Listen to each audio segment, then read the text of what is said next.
Bine ai venit, dragul meu Scorpion, la citirea pentru energia lunii decembrie. Aceasta se aplică tuturor celor care au soarele, luna și ascendentul în Scorpion. Pentru absolut toată lumea, decembrie va fi o lună, energetic vorbind, ușor haotică, însă lucrurile se vor stabiliza. Acest haos se datorează lui Marte, care încă se află în Gemeni, care cu asta se ocupă, cu haos, în comunicare, cu agitație mentală, cu mesaje, cu idei pe care nu le putem concretiza. Dar lucrurile se stabilizează atunci când Mercur va intra în semnul Capricornului, însă spre sfârșitul lunii va retrograda. Deci atenție, dublă atenție la partea de comunicare. Vom avea un aspect foarte benefic, și anume faptul că Jupiter se va regăsi din nou în Berbec, de unde va relua acel ciclu de tranzitare a tuturor semnelor astrologice pentru următorii 12 ani, iar Berbecul înseamnă a fi. Ne ajută pe toți să ne redefinim eul, sinele, relația cu noi înșine și cu ceilalți, să înțelegem care este drumul nostru și cum să găsim în noi curajul, determinarea pentru a face pași siguri către destin, către viața bună pe care toți ne-o dorim. Haideți să vedem care este mesajul pentru tine, dragul meu Scorpion, pentru luna decembrie.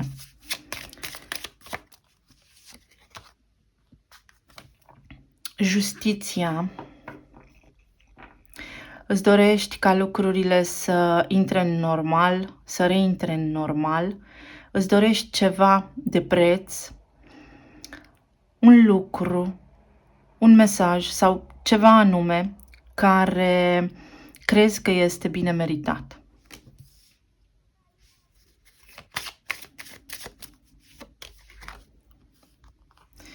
Așteptarea. Aștepți un deznodământ. Aștepți o situație să se echilibreze, aștepți o hotărâre. Fie că tu îți dorești să te hotărăști, fie că aștepți ca cineva să se hotărască, fie că aștepți ca un lucru să capete sens, să capete contur, ceva din viața ta să se întâmple.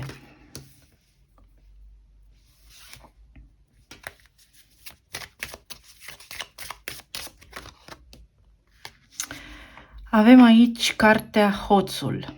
Dorești să ți se înapoieze ceva. Îți dorești să nu mai fii înșelat, îți dorești dreptate, îți dorești merite, îți dorești validare. Onoare. Îți dorești onoare. Posibil cineva aici să-ți fi trădat așteptările și atunci îți dorești ca lucrurile să iasă la suprafață, ca adevărul, dacă cineva te-a înșelat sau te-a mințit, să iasă la suprafață, să aduci lumină în viața ta. Acest mesaj face parte din bilanțul anual pe care toți ni-l facem cu ocazia încheierii unui an în viața noastră, cu ocazia sărbătorilor de iarnă, când toți avem așa o doză de nostalgie. Și pentru voi acest lucru vine și vă susține. Fără îndoială, această rezoluție, această dorință voastră, această intenție va da roade. Și un venit neașteptat. O sumă de bani poate apărea aici, veți fi răsplătiți cu o sumă de bani. Pentru unii dintre voi primiți un bonus, unora dintre voi le este recunoscută munca de peste an, unii dintre voi primiți un dar sau în dar onoarea, înapoi vă recăpătați onoarea, vă simțiți bine, sunteți validați și apreciați. Este o lună foarte profundă, ca de obicei, pentru voi aici. Să vedem și pe categorii. S-a întors o carte, dar nu o vom lua. 2 de cupe. Foarte frumos. Vă doriți onoarea. Cred că unii dintre voi aveți legătură cu un rac sau cu un leu. Sau poate fi un rac cu lună în leu sau un leu cu lună în rac.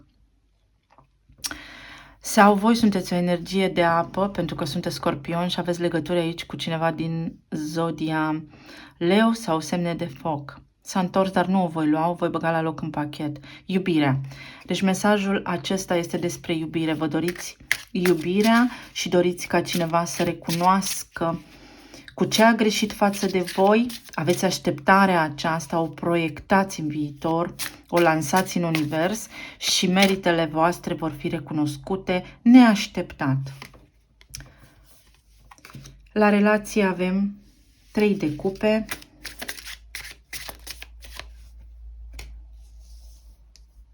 nu citim cărți întoarse, voi lua câte 4 cărți pentru fiecare zonă. Iar pe acestea, până mă uit la ele, le las așa.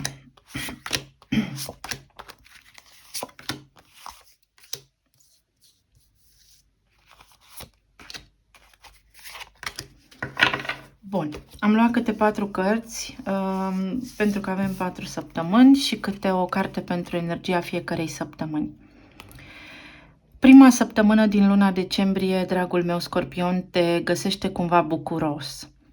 Se poate să simți bucuria sărbătorilor, să ai așa o vibrație bună, să ai bucurie, să te simți în preajma prietenilor bine, să te simți la serviciu bine sau în relația ta să ai această speranță că lucrurile vor funcționa foarte bine. Iată, se repetă semnul leului. Deci posibil ceva de suflet sau chiar un semn astrologic al leului.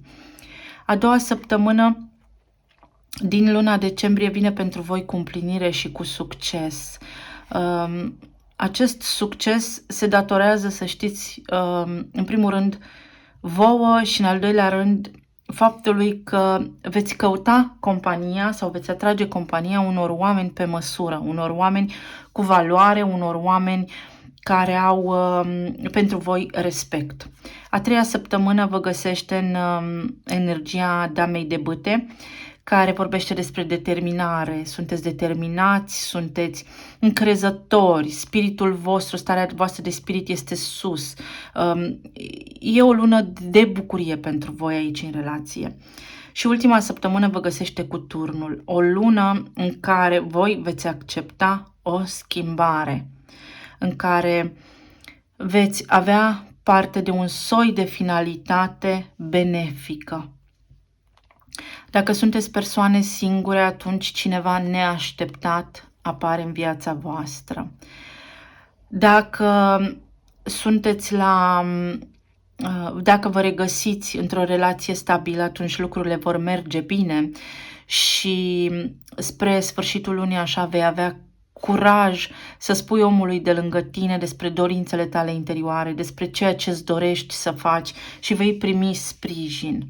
Dacă sunteți în separare, atunci cumva cred că renunțarea aceasta vine din a înceta să vă gândiți la o posibilă situație de trio amoros, sau dacă sunteți în separare și nu este vorba despre un trio amoros, atunci cumva găsiți o bucurie, există o conectare subtilă cu omul pe care voi îl iubiți. În planul eteric aflați o veste, cred că el face o călătorie sau ea face o călătorie undeva la origine, la bază, în locul natal și veți avea parte de o surpriză. În relații, în luna decembrie, dragii mei, indiferent de statusul vostru, da, veți afla ceva, veți avea parte de o surpriză, de ceva neașteptat. Bun, să vedem ce mai avem.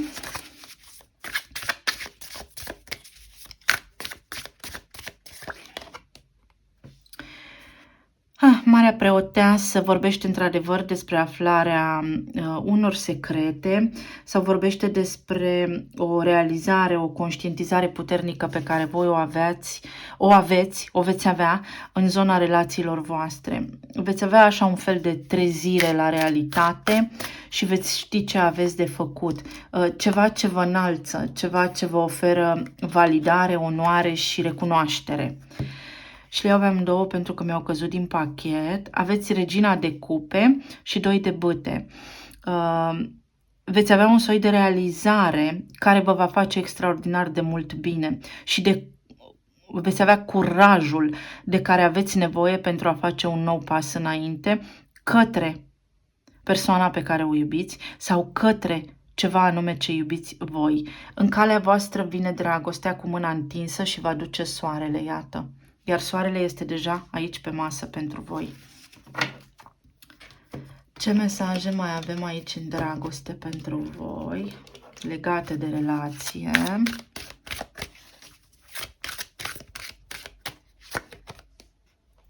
Meriți iubire. În luna decembrie, dragul meu Scorpion, vei simți că meriți iubire și cumva acest lucru se va manifesta pentru tine. Fie cineva îți declară iubirea, dar ți-o declară așa din suflet, fie te vei simți iubit dacă deja ai o relație, fie cineva îți recunoaște efectiv pe deplin valoarea. Posibil inclusiv cineva să-și ceară scuze pentru modul nejustificat și incorect în care te-a tratat. Iar aici avem văduvul. Cineva regretă că v-a pierdut. În luna decembrie cineva se va uita la voi și va regreta că v-a pierdut. Sau, dacă sunteți deja într-o relație stabilă, cineva are un soi de realizare din aceasta profundă și mistică în suflet, pentru că voi sunteți misticii zodiacului, că nu merită să ne pierdem vremea în viață cu lucruri mici, mărunte, care ne seacă de energie, pentru că avem lucruri mult mai importante la dispoziție de care să ne bucurăm și atunci când așteptările noastre sunt nerealiste, nu facem decât să ne sabotăm singuri. O lună foarte bună aici pentru voi. Primiți recunoaștere. Pe planul material, prima săptămână din luna decembrie vă găsește în puterea voastră, în concret, vă simțiți regele lumii. A doua săptămână aveți cumva așa un soi de tristețe sau de neliniște în legătură cu niște bani pe care îi doriți. Așteptați cumva cu nerăbdare un bonus. Iată că voi suferiți așa cumva aici, aveți o neliniște, o nedumerire în legătură cu niște bani, însă veți primi o sumă de bani neașteptată. Posibil să nu fie în termenii pe care voi îi doriți, însă cu asul de monede aici și 10 de monede aici, înseamnă că meritele voastre vor fi recunoscute. S-ar putea unii dintre voi, dacă aveți afacerea voastră, să nu fiți neapărat mulțumiți de bilanțul contabil în primă fază, însă să realizați că de fapt lucrurile au stat mai bine decât ați fi putut voi să faceți sau să forțați. Ce mai putem să avem aici? 3 de spade, cei cu 3 de spade aici. Iată 6 de cupe. Ceva ce vă doriți voi foarte mult. 6 de cupe vorbește despre o dorință de suflet, despre un suflet pereche, despre faptul că voi vă doriți bani pentru a face cadouri posibil sau vă doriți bani pentru a face o călătorie către persoana iubită, către familie și așa mai departe. De-aia vă doriți, de-aia suferiți, de-aia vă măcinați. Și 2 de cupe, foarte frumos. Unii dintre voi posibil să lucrați cu partenerul vostru și să suferiți din cauza că lui nu-i ies anumite lucruri, dar alții dintre voi, posibil în luna decembrie, să întâlniți pe cineva neașteptat la o gală, nu știu, la o întâlnire, la ceva oficial, unde să vă întâlniți sufletul pereche. Interesant, chiar sunt curioasă și eu, vă aștept cu comentarii când se întâmplă. Iar pe planul emoțional și la nivel de sănătate, analizați niște posibilități de vindecare medicală pentru care faceți niște drumuri și aveți niște discuții cu un medic care vă dă o soluție. Și aici unii dintre voi veți primi niște sfaturi să vă temperați la nivel de regim alimentar și la nivel de odihnă. Unora dintre voi vi se spune că nu mai aveți voie să consumați alcool, să fumați și așa mai departe. La nivel de stare emoțională, așteptați o veste pe care efectiv o doriți cu sufletul, posibil, da? De la un copil cu care, să zicem că nu aveți neapărat o legătură foarte strânsă, în sensul că nu este o legătură din aceea foarte emoțională, dar este iubire, da? Iar pentru alții dintre voi așteptați o veste de la cineva care v-a tratat cu răceală în ultima perioadă, mai ales în ultimele 8 luni. Ce mai avem aici? Ce așteptați voi? 3 de spade. Da, unii dintre voi așteptați o vindecare, așteptați vindecarea aceasta și discutați cu un medic, vreți o concluzie și sunteți un pic neliniștiți, iar dacă vorbim despre persoana despre care am spus mai devreme, așteptați pentru că e un soi de iubire aici, este un soi de neliniște. Cavalerul de bâte. Vreți fie să primiți o soluție medicală, un tratament medical foarte repede, vreți să rezolvați, să înțelegeți, să știți mai repede niște lucruri, fie căutați să știți dacă este bine să contactați pe cineva cu care nu ați mai vorbit de mult, unde relația dintre voi este rece. 7 de spade. Această carte vorbește despre a ne gândi prea mult și a face prea puțin. Deci, sfatul cărților este să faceți fix ce simțiți și ce doriți. Nu există regret mai mare în viață decât acela de a nu fi încercat. Ce cărți mai avem aici pentru voi, pentru suflet? Am niște cărți minunate aici pe care le-am inaugurat în citire acum, le aveam de mult. Pentru sufletul tău, dragă Scorpion, mesajul este iluminare. V-am spus că veți avea aici un soi de iluminare profundă, care și cartea aceasta spune expresie, să fiu pozitiv, bucurie și inspirație. V-a apărut aici și Marea Preoteasă care vorbește despre iluminare. Luna decembrie pentru voi va fi o lună în care lucrurile capătă sens. Totul capătă sens în jurul vostru, așa, cumva. Aplicabil la viața voastră, evident. Avem aici utopie, pace, serenitate și paradis. Și spre sfârșitul lunii, așa, început de an nou, veți fi foarte liniștiți. Vă veți face bilanțul anual, cum o facem toți, și veți avea un soi de înțelegere sufletească, veți înțelege niște lucruri profunde care chiar contează pentru voi și pe ce anume să puneți accentul. Și ia uitați din nou aici ceva profund, viziune, claritate sau confuzie. Veți clarifica ceva foarte important. Avem portalul celui de-al treilea ochi, chakra celui de-al treilea ochi. Aflați ceva fantastic în luna decembrie sau vi se clarifică. Mi-au căzut niște cărți pe jos, tot setul, adică tot setul, semn că așa este, un semnal de alarmă. Neașteptat. Veți avea un soi de revelație majoră în această lună. Mai luăm pentru sufletul vostru așa o cărticică ca sfat. Ce frumusețe! Recunoștință și mulțumire.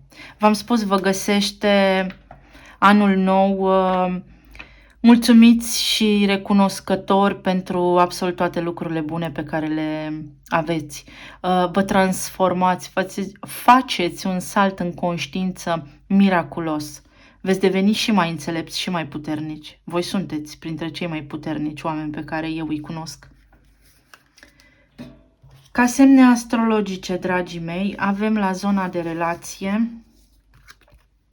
Berbecul, Pești, Scorpion, Leu foarte puternic și Rac. La zona de plan material avem Rac, Scorpion. Iată că voi vă regăsiți peste tot. Este o lună despre voi. Berbec, Balanță, Taur foarte puternic, Fecioară foarte puternic, dar nu este exclus nici Capricorn. Iar la zona aceasta de stare emoțională aveți Capricorn, Săgetător, Balanță, Gemeni sau Vărsător, deși Balanță și Gemeni simt mai pregnant, Pești, Balanță, Berbec, Gemeni și Rac. Foarte frumoase cărțile pentru voi, foarte frumoase. Este o evoluție aici formidabilă. Să știți că este ca și când în sufletul vostru va fi impregnată de către divinitate o hartă a unei comori colosale. E o vindecare profundă prin care voi veți trece aici.